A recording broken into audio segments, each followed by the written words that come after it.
My sisters and brothers, I greet you all with the love and peace of the Lord. I invite you to meditate together with me on the Holy Word of God of 10th July 2022, the 15th Ordinary Sunday. The thrust of our reflection: faith without charity. The indicative of our reflection: true faith can never be separated from concrete charity. To be truly faithful is to be concretely charitable. A faith without charity is dubious and spurious. In today's Gospel, we have the famous parable of the Good Samaritan. The parable dwells on the crucial question, who is my neighbor? This is very crucial and relevant, especially in our own times and in our society. There is a very narrow notion of a neighbor.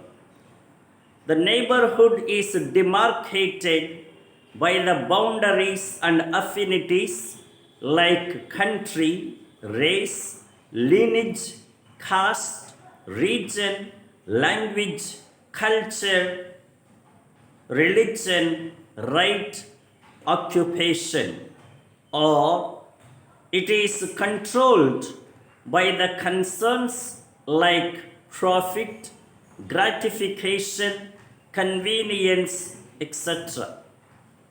Accordingly, we find different kinds of neighbors: those who are totally indifferent and unconcerned toward others, being totally self-interested and self-serving. There are those who harm others for their gain. There are those who help others but with ulterior motives, expecting a return or good impression. There are those who are selectively and conveniently good only to some or only in some matters or situations. And there are also some who are selflessly other-oriented. What kind of neighbors are we? Today we are reminded and challenged to rise beyond our narrow demarcations. A neighbor is anyone in need who is in difficulty. The neighborhood is a matter of assistance and service to attend to the need. It is not a choice but a duty. It is not an option but an obligation. It is not a favor but a mandate. It is not a possibility but a priority. Always and everywhere, one should seek to be a good neighbor to the other. We should not look for good neighbors who can help us and fulfill our needs. Rather, we should strive to be good neighbors to others in need. Fraternity is our identity, sensitivity is our quality, and charity is our priority. This, in simple, is the essence of being a good neighbor. The fault of the priest and the Levite in the gospel is that they failed in their primary identity of being brothers and sisters. They failed in the quality of being sensitive to the victim's needs. They failed in giving priority to charity. They might even be a good priest and a good Levite. They might be doing well in their duty and profession. They might have their own reasons to avoid helping the victim and to go away in haste. But nothing of these can justify their failure in fraternity, sensitivity, and charity.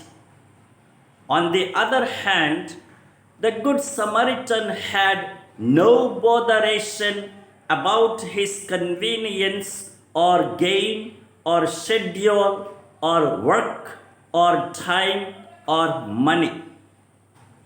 Real charity demands not to pass by on the other side like the priest and the Levite, but to see aside and turn around our attention by the roadside, to stop and create space from one's busy schedule, to take the trouble and be humble to get down from one's riding on self and self-interest, to take courage to go out of one's way, to take time to move to those in need, to care the wounds of others, to accompany them in a process of healing and recovery of strength.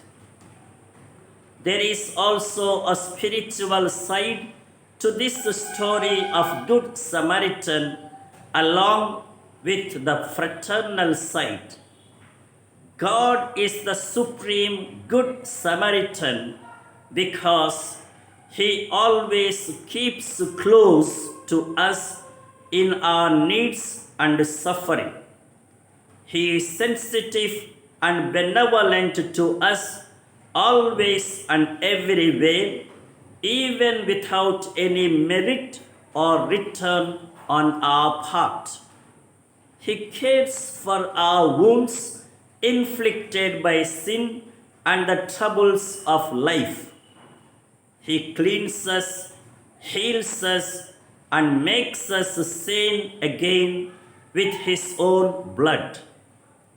This is the same mission of Christ, of reconciling all things and everyone to Himself through Christ, as the second reading affirms.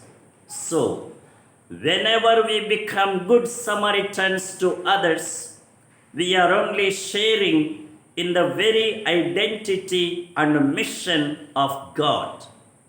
In the words of the first reading, it is to turn to the Lord your God with all your heart and with all your soul. It is to have the word very near you, in your mouth and in your heart, so that you can do it.